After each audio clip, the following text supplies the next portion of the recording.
Bismillahirrahmanirrahim. Assalamualaikum. My name is Hassan and today we are going to display past event in the event calendar plugin in WordPress.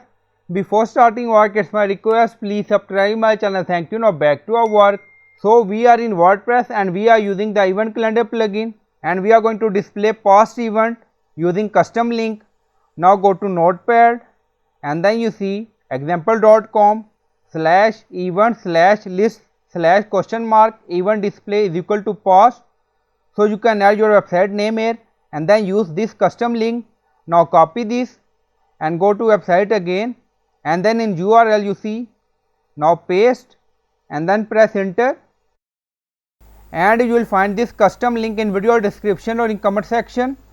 Now you see past event January 19 to now. So we have 3 events now you see. So you can use this link in any button, any page or in menu according to your requirement.